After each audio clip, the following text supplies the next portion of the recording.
I moved to South Dakota about 5 years ago because I was tired of being surrounded by people who expected things from me that I couldn't give.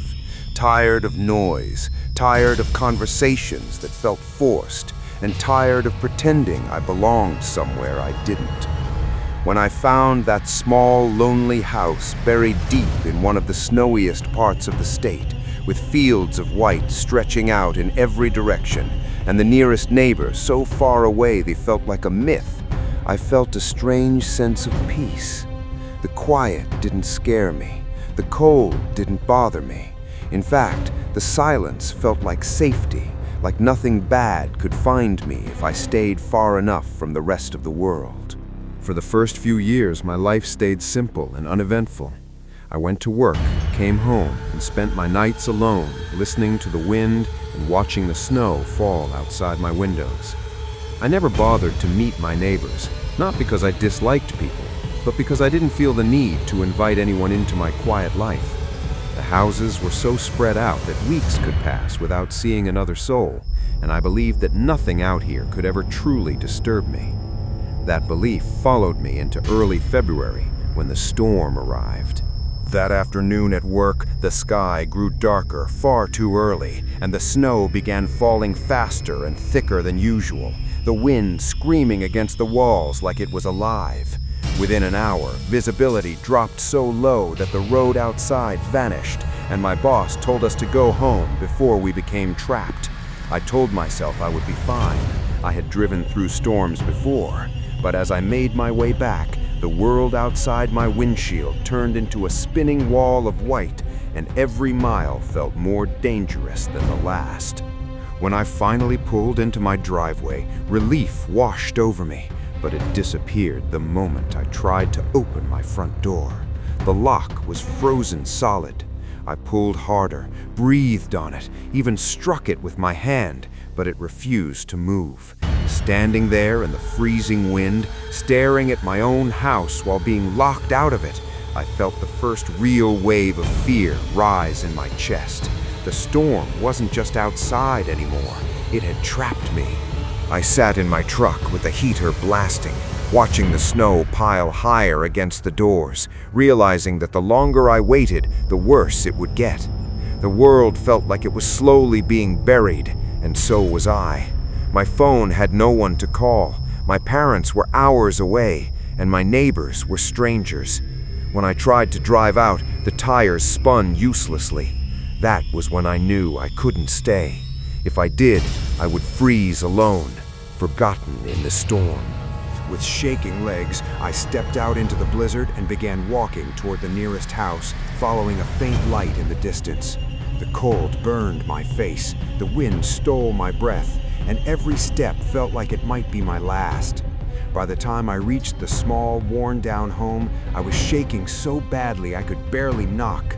When the door finally opened, the man who stood there, Joe, stared at me like he had been expecting me. Inside, the house was warm, but the man was not. His eyes drifted around the room as if he were watching something I couldn't see, and his words felt empty, like he wasn't really talking to me at all. Every part of me wanted to leave, but the storm outside made that impossible. When I lay down on the couch and pretended to sleep, I could feel him standing there, watching me in the dark, and the silence became unbearable. The sounds above me started softly, like something shifting, then grew louder, turning into heavy thumps and dragging noises that made no sense in a one-story house. My heart pounded as I stared at the ceiling, trying to convince myself there was a normal explanation, but the fear in my chest told me there wasn't. Something was wrong, deeply wrong. When Joe suddenly rushed at me, whispering about her and how lonely she was, I felt pure terror for the first time in my life. We struggled on the floor, his grip tight around my throat, his voice frantic and desperate. Somehow I broke free and ran, not caring about the cold, not caring about anything except escaping whatever horror lived in that house. The family who took me in later told me Joe's wife had disappeared years ago and was never found. And even now, I still live with the memory of that night buried deep in my mind. Every time a storm comes, I think about him, about the house, and about what was waiting for me in the dark. The snow still falls the same way, but I know now that sometimes the storm doesn't hide danger, it delivers it.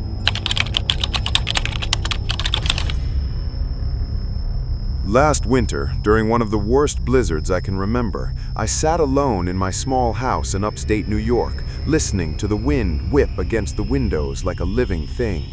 The world outside had turned completely white, and each gust of wind sounded louder than the last, rattling the walls and making shadows stretch across the room.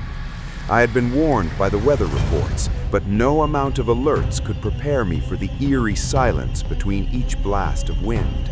The way the snow drifted so fast that it erased the roads, the fences, and even the footprints I had made just minutes before. That night, I realized that isolation isn't peaceful. It can be something much darker, something that makes your own house feel fragile and unsafe. I work from home, so I rarely leave the house, but that evening, the storm had transformed my street into a frozen tunnel, swallowing sound and light. I sat at my desk, trying to work, but my eyes kept darting toward the front window. It was almost hypnotic, the swirling snow, the gray blur of the horizon, the feeling that something unseen was moving just beyond my sight. The entire world felt compressed, trapped in the storm, and I couldn't shake the thought that someone or something was out there, waiting for me to make a mistake.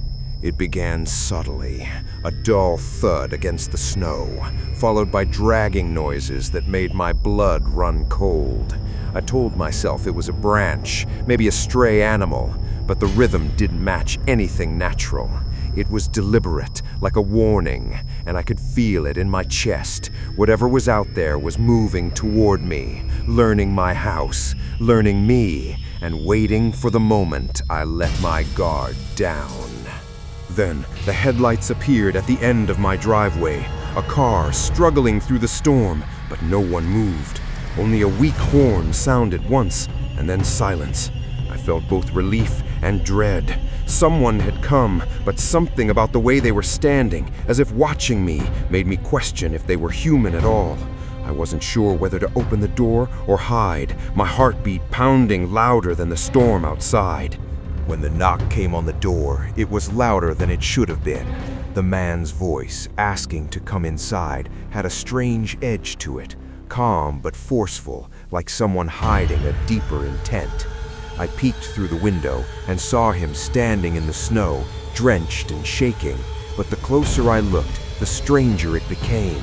His boots were perfectly clean, no snow, no water. How had he gotten here through the storm without leaving a trace? I refused to let him in. My fingers trembled as I called the police, but even through the phone I could hear footsteps circling the house, slow, deliberate, watching. I pressed myself against the wall of my bedroom, listening as the storm and the unknown intruder combined into a noise that made it impossible to breathe calmly. Every instinct screamed at me. He was not a man, or not entirely, and he had come for more than warmth. Then the pounding started on the back door, sharp and violent, shaking the walls like someone wanted in more than I wanted to survive. I held a kitchen knife, my body frozen in fear, my mind racing. I imagined the worst possible scenarios, ones that didn't feel like stories, but like memories waiting to happen. My room, my home, my sense of control, all of it vanished in that single terrifying rhythm. When the police arrived, the car at the end of the driveway was empty, frozen in place, with no footprints leading from it to the house.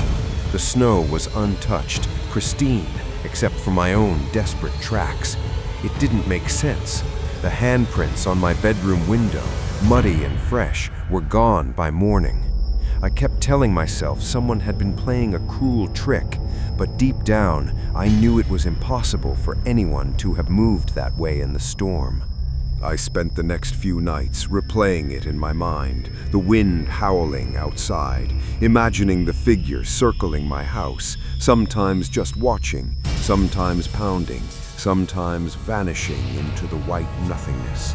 I never saw him again, but I still feel him in the quiet, in the way snow falls against the windows, in the tension that lingers when the world is silent and the storm hides more than it reveals. Even now, every winter, I check the windows multiple times before sleeping. I never fully trust the calm after the storm, because that night taught me something I cannot unlearn. Snow and wind don't just hide danger, they can carry it, unseen across the land, and sometimes it comes looking for you.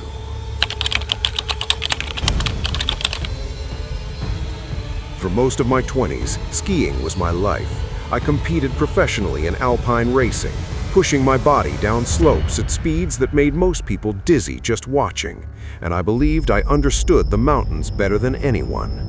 Even after I retired from competition at 26, I continued skiing alone in remote backcountry areas, away from resorts and crowds, believing that my experience, training, and preparation made me safe. I carried avalanche gear, wilderness survival tools, and first aid equipment. I knew every protocol for solo backcountry skiing. That day, I felt confident, even excited, setting out for a mountain I had skied before, convinced that nothing could go wrong. The weather forecast had called for light snow, nothing alarming, but as I began my ascent, the wind shifted, blowing stronger than expected, and visibility dropped fast. The mountains, which had always felt familiar, suddenly seemed hostile, their contours hidden behind swirling white, the trees bending under the pressure of the storm, and a chill ran through me that wasn't entirely from the cold. Every step uphill reminded me that in nature, control is an illusion, and even someone as skilled as me was at the mercy of forces far beyond understanding.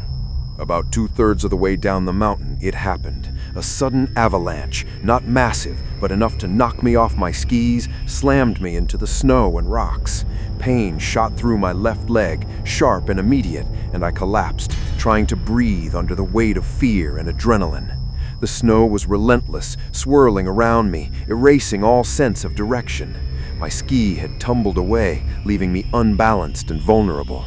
I was alone, injured, and facing a storm that would have terrified anyone without my training. Yet my first thought wasn't despair. It was movement. I had to get out. Staying put would have been suicide. I grabbed my pole and began limping downhill, each step sending waves of agony through my leg. The snow thickened with every passing minute, and I could barely see more than a few feet ahead. The storm's sound became overwhelming, the wind screaming like a living entity, snow hitting my face, the silence between gusts deafening. And then I heard it, footsteps behind me. I froze, unsure if my mind was playing tricks, and when I turned, there he was, a man skiing toward me, moving confidently through the white chaos, appearing as if conjured by the storm itself. Relief and terror collided in my chest. He reached me quickly, helping me balance and supporting my weight. I don't know how to describe the feeling, a mix of gratitude, fear, and disbelief. He asked if I was hurt, and I explained what had happened. As we moved together, step by step, I noticed something strange. He said he hadn't used his legs in a long time, but he skied down effortlessly, gliding through snow that should have slowed him. His calm presence was comforting, but a shiver ran through me. Something about him didn't fit, something beyond the storm, beyond reason, and I couldn't shake it. The snowstorm grew worse with each minute, visibility dropping to almost nothing. I leaned against a tree to rest, closing my eyes for just a few seconds, and when I opened them, he was gone. No tracks, no sign he had been there. The snow around us was untouched, except for my own shallow prints. Panic clawed at me, because I knew he had been right there, holding me up. Yet now there was nothing. I called out, my voice swallowed by the storm. The silence that followed was heavier than the snow itself, and my chest tightened with the realization that whatever had helped me might not have been human. I forced myself to keep moving, dragging my injured leg through the deep snow, every step an agony. The storm didn't care about my confusion or fear. I was halfway to hyperthermia before reaching the lower slope, and yet the memory of that other skier stayed with me. The impossible support he had provided, the eerie calm in his voice. I kept repeating to myself that I had imagined it, that the snow, the pain, and exhaustion had played tricks on me. But every logical thought was drowned by a creeping dread that this encounter was something else entirely. Eventually, I reached my car and drove to the hospital, my leg badly sprained but still intact.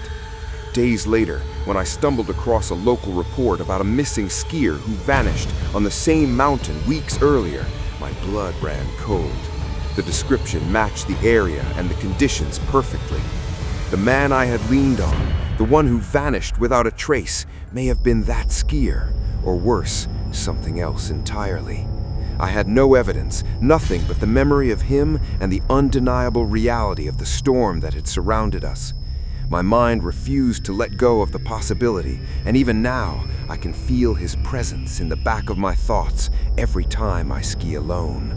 I tell myself it was a hallucination, the result of pain, stress, and hypothermia, but my body remembers. I remember his shoulder supporting me, his gloved hand steadying mine, the precise way he helped me balance. Memory isn't always reliable, but this felt tangible, physical, and impossible to dismiss. Even now, backcountry skiing alone terrifies me.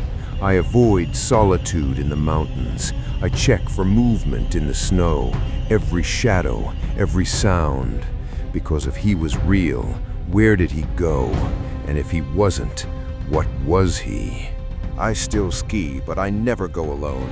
Even years later, I can feel the phantom weight of his presence when I descend into the wilderness. The memory of a human, or something like one, who appeared just when I was certain I would not survive.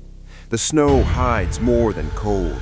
It hides possibility, memory, and perhaps something beyond life itself.